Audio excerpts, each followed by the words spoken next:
మీ ఎలాంటి వ్యాపార ప్రకటనలకైనా వెంటనే మా ఛానల్ సంప్రదించండి. అందరికీ నమస్కారం. నేను శిరీష. ఈరోజు మనతో పాటు ఉన్నారు ప్రముఖ ఆధ్యాత్మికవేత్త, జ్యోతిష్య వాస్తు పండితులు, శ్రీ లలితాదేవి ఉపాసకులు, బ్రహ్మశ్రీ నానాజీ పట్నాయక్ గారు. గురుగారితో మాట్లాడదాం.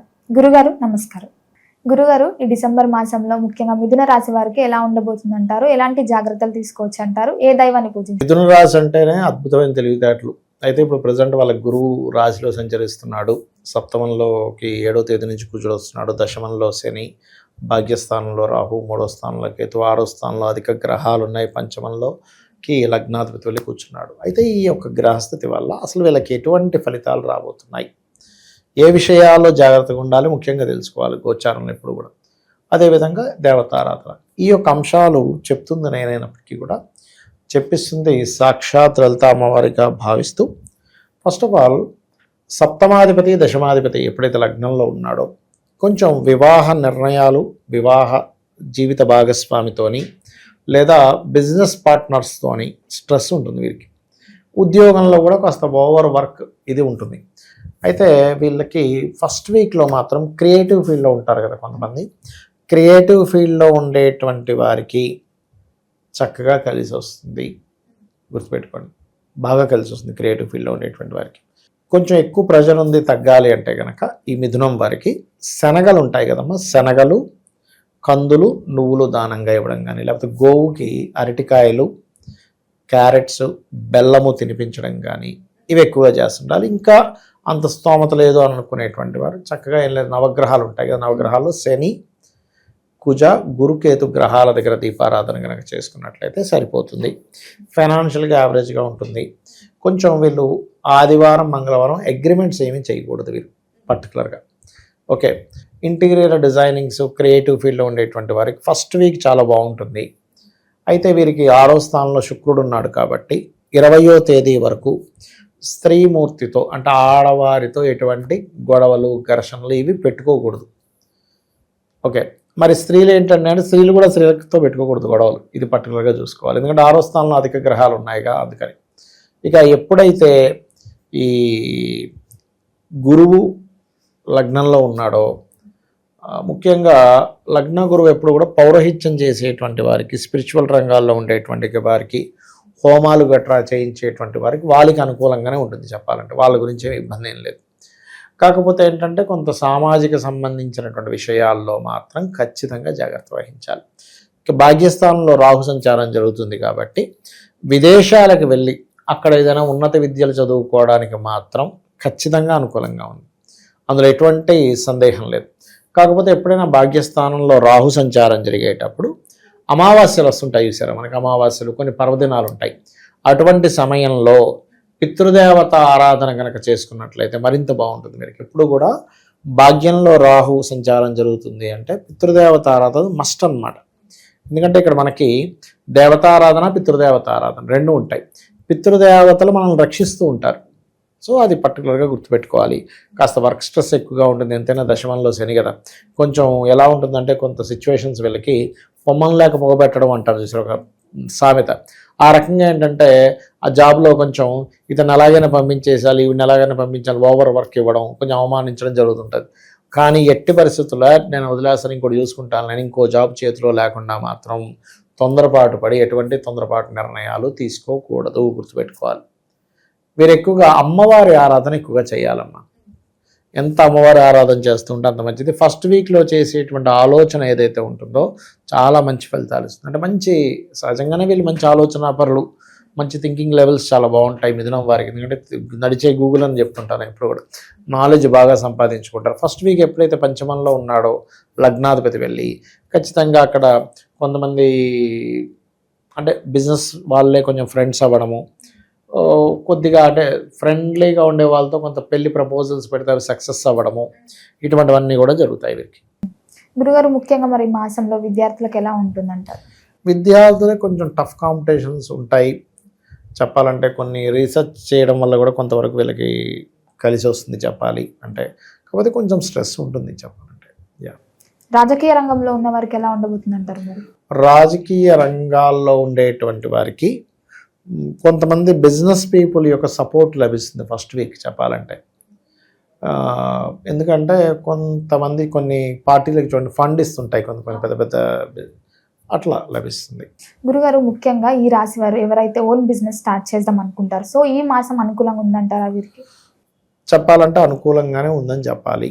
ఎందుకంటే పంచమ బుధుడు కదా, ఫస్ట్ వీక్ అయితే అనుకూలంగా ఉంది. కాకపోతే ఎప్పుడు కూడా మీరు ఏదైనా ఒక బిజినెస్ ప్రారంభించాలన్నప్పుడు మీ పర్సనల్ చార్ట్లో బుధుడు ఎలా ఉన్నాడో చూసుకోవాలి. బుధుడు బాగున్నాడు, పాయింట్ నెంబర్ 1 బిజినెస్ చేయొచ్చు. బుధుడు పాడైపోయాడు కానీ బిజినెస్ చేయాలనే ఆకాంక్ష ఉంది, ధనాధిపతి బిజినెస్నే ధనం ఇస్తా అంటున్నాడు, అప్పుడు ఏ బిజినెస్ చేయాలో ఎంచుకోవాలి. సర్వీస్ ఓరియంటెడా, ప్రోడక్ట్ ఓరియంటెడా? ఆ సర్వీసెస్లో కూడా ఏంటి, చాలా ఉన్నాయి సర్వీసెస్, మెడికల్ సర్వీసెస్సే. అట్లా ఏంటి సర్వీసెస్ ఎంచుకొని అలా వెళ్ళాలి. ఇది కరెక్ట్ టైమా కాదా, ఒక 3 నెలలు ఆగాల, 6 నెలలు ఆగాల చూసుకొని అప్పుడు దాన్ని బట్టి చేసుకోవాలి. గురుగారు ఓవరాల్గా మరి ఈ రాశి వారు, మిథున రాశి వారు ఈ మాసం అంతా ఏ దైవాన్ని పూజించమంటారు, ఎలాంటి పరిహారాలు చేసుకోవచ్చు? లక్ష్మీ నరసింహస్వామి లేదా లలితా సహస్రనామాలు చేసుకోవడం మంచిది. గురుగారు ఇంతవరకు మనము గోచార జాతకాల గురించి చెప్తున్నారు, సో వ్యక్తిగతంగా మన జాతకాలని ఎలా తెలియజేస్తారు గురుగారు? ఏం లేదమ్మా, ఫస్ట్ ఆఫ్ ఆల్ గోచార ఫలితం ఈజ్ ఇప్పుడు మార్కెట్ ఎట్లా ఉంది, బయట వాతావరణం ఎలా ఉంది అలాంటిది. పర్సనల్ చార్ట్ ఈజ్ మనము కంప్లీట్గా ఈ జీవుడు. ఇప్పుడు ఎగ్జాంపుల్ ఇక్కడ నుంచి నేను ఒక అమీర్పేట వెళ్ళాలి, ఆటోలో వెళ్ళొచ్చు, కారులో వెళ్ళొచ్చు, మెట్రోలో వెళ్ళొచ్చు, ట్రైన్లో వెళ్ళొచ్చు, ఉదాహరణ చెప్తున్నా. రకరకాల మార్గాల ద్వారా వెళ్తా, బైక్ మీద వెళ్తా. అసలు నేననేవాడిని శక్తి లేదు, నాకు జ్వరం వచ్చింది, ఎలా వెళ్తా? మన నీరసంగా ఉంది, నేను వెళ్ళలేనంట. అంటే ఇన్ని ఉన్నాయి. కానీ అదే గోచారంలో ఇప్పుడు క్యాబులు బంద్ అయ్యాయి, ఆటో ఆప్షన్ ఉంటుంది, ఆటోలు కూడా తిరగట్లేదు, ఫ్రెండ్ బైక్ వేసుకొని వెళ్ళొచ్చు, నా బైక్ ఉంటే వెళ్ళొచ్చు, అవునా?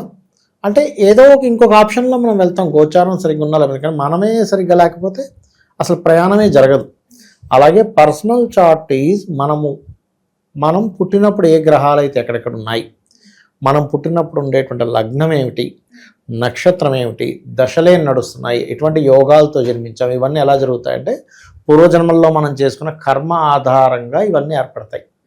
అంటే మనం మంచి రాయల్గా ఉంటాయి ఇంట్లో, మంచి తల్లిదండ్రులు, మంచి వాళ్ళతో పుట్టామంటే లగ్నం బాగుందని అర్థం. మంచి సంపాదన, కొంతమంది చోటు పెద్దగా చదవకపోయినా బాగా సంపాదిస్తారు, లక్షల కోట్లు సంపాదించేస్తున్నాడు. తీరా చూస్తే 7వ తరగతి చదువుకున్నాడు. నేను చూసే ఒక జాతకం 3వ తరగతి చదువుకున్నాడు, ఆయన సంతకం కూడా పెట్టరని రాజు, నెలకు ₹1,00,00,000 సంపాదిస్తున్నాడు. ఎట్లాగా అంటే అంతే ధనయోగం ఉంది, సంతకం కూడా పెట్టరని రాదు ఆయనకి, పెద్ద యాడ్ ఏజెన్సీ నడిపేస్తున్నాడు. ఏం చేస్తాం అంతే. అంటే అతనికి టీము అంతా అలా కుదిరారు. అలా ఏంటంటే ధనయోగాలు బాగుంటే, ఇక్కడ ధనయోగాలు బాగుండడం ఒక ఎత్తు, ఎందులో ధనయోగం ఉందో తెలుసుకోవడం ఒక ఎత్తు. మన పర్సనల్ చార్ట్లో అసలు మీకు ధనయోగం ఎందులో ఉందో తెలుసుకుంటే మీరు తత్ సంబంధించినటువంటి ఎడ్యుకేషను, తత్ సంబంధించిన వ్యాపారం చేస్తే ఆటోమేటిక్ కలిసి వస్తుంది. ఇక మనం ఎప్పుడు మనకి డబ్బులు ఇబ్బంది వస్తుందంటే మనకి కలిసి రాని దాంట్లో మనం వేలు పెడతాము, అది మీకు కలిసి రాదు. ఎలా వస్తుంది? ఇప్పుడు భూమి లోపల ఇక్కడ వాటర్ పడతాయంటే అక్కడే తవ్వాలి, ఇంకో దగ్గర తవ్వితే ఏమవుతుంది? ఆ శ్రమ, ధనం వేస్ట్, శ్రమ వేస్ట్. ఎలాగో ఇది కూడా అంతే. అలాగే కొంతమందికి అన్నదమ్ములతో గొడవలు ఉంటాయి. ఎందుకు ఉంటాయి అంటే మీరు పూర్వజన్మలో చేసిన అన్నదమ్ములతో నక్కచెల్లెలతో చేసిన గొడవలు ఈ జన్మలో కర్మ రూపంలో వస్తుంది. అలాగే ఏం చదువుకోవాలి, అసలు ఏ దిశలో మీరు ఇల్లు కట్టుకుంటే మంచిది. ఆల్ డైరెక్షన్స్ ఈజ్ గుడ్, కానీ ప్రతి ఒక్కరికి ఒక డైరెక్షన్ మీకు అద్భుతమైన యోగాన్ని ఇస్తుందని ఉంటుంది, అది తెలుసుకోగలరు. అది పర్సనల్ చార్ట్లో తెలుస్తుంది. అలాగే సంతానం అభివృద్ధి అవ్వాలంటే ఏం చేయాలి, సంతానం ఎందుకు లేట్ అవుతున్నారు, ఎలాంటి సంతానం పొందుతారో మీరు ఇప్పటికిప్పుడు జాతకం ఇస్తే ఎవరిదైనా, నాకు తెలియదు, మీ ఫోన్లో ఏదో ఒక నెంబర్ ర్యాండమ్గా తీసుకోండి. ఇప్పుడు మీరు ఫోన్ ఓపెన్ చేసి ఆయన్ని ఒక ర్యాండమ్గా కొడితే వాళ్ళ సంతానం గురించి ఇప్పుడు చెప్పచ్చు. ఎలా ఉంటారు, అమాయకంగా ఉంటారా, లేకపోతే స్పిరిచువల్గా ఉంటారా, అగ్రెసివ్గా ఉంటారా, ఫ్యామిలీని వదిలిపెట్టి ఉండడానికి ఇష్టపడతారా, ఫ్యామిలీతో ఉండడానికి ఇష్టపడతారా, అన్నీ తెలుస్తాయి. అట్లా సంతాన అభివృద్ధికి ఏం చేయాలి, అసలు ఎప్పుడు వివాహం చేసుకుంటే మంచిది. ఇప్పుడు చాలామంది మ్యారేజ్ మ్యాచింగ్స్ చూసామండి కానీ డివోర్స్లు అయిపోతున్నాయి అంటాం కదా. కారణం ఏమిటి అంటే వాళ్ళు కేవలం మ్యాచింగ్స్ చూస్తారు, కానీ వాళ్ళకి సరైన సమయమా కాదో చూడరు. This is right time or not. ఇప్పుడు IAS exams, IPS, civils exams start అయింది, నేను వెళ్ళిపోయి రాస్తానంటే ఎట్లా? నేను ఫస్ట్ ప్రిపేర్ అవ్వాలిగా. నేను ప్రిపేర్ అవ్వకుండా వెళ్ళిపోయి రాసేసి నేను ఫెయిల్ అయ్యాను, ఇదంతా చీటింగు, అసలు వాడు ఏం దిద్దుతున్నాడు ఏంటో అంటే నేను ఫస్ట్ ప్రిపేర్ అయ్యి వెళ్ళాలా. అట్లాగే వీళ్ళకి వివాహ యోగం నడుస్తున్న సమయంలో వెళ్ళరు, చేసుకోరు. వివాహం నడవని సమయంలో వివాహం చేసుకోవడము, మంచి ముహూర్తం పెట్టుకున్నాం, మ్యాచింగ్ చూసాం, 36కి 18 వచ్చేసి అయినా కానీ ఎందుకు విడిపోయారు అర్థం కావట్లేదు, బాధపడుతూ ఉంటాం. అదేవిధంగా బిజినెస్ కానివ్వండి, జాబ్ కానివ్వండి, ఇన్వెస్ట్మెంట్స్ కానివ్వండి, విదేశాలకు వెళ్ళే యోగం కానివ్వండి, లైఫ్లో వచ్చేటువంటి అప్ అండ్ డౌన్స్ కానివ్వండి, ఇవన్నీ మన పర్సనల్ చార్ట్లో తెలుస్తాయి. సరే నాకు జాతకం లేదు, ఏమీ లేదు, నేను సింపుల్గా ఒకటే చెప్తా, మీరు నిత్యము ఉదయం సాయంత్రం అమ్మవారి ఆరాధన చేయండి, లలితా సహస్రనామాలు చదువుకొని అమ్మవారి మీద పూర్తి నమ్మకం పెట్టుకొని, అమ్మ నా పని నేను ధర్మంగా చేసుకుంటూ వెళ్ళిపోతాను, నీదే బాధ్యత అనుకుంటే వెళ్ళిపోతాను, ఆవిడ అన్నీ చూసుకుంటుంది, నీకేమీ తెలియదు అనుకుంటే. తెలుసు కొద్ది గొప్ప శాస్త్రపరంగా ఏం తెలుసుకుందని ముందుకెళ్తున్నాం, ఈ హెల్ప్ తీసుకోవచ్చు. అట్లా గురుగారు ఓవరాల్గా తెలియని విషయాలు ఎన్నో తెలియజేసినందుకు ధన్యవాదాలు. శ్రీమాత్రే నమః.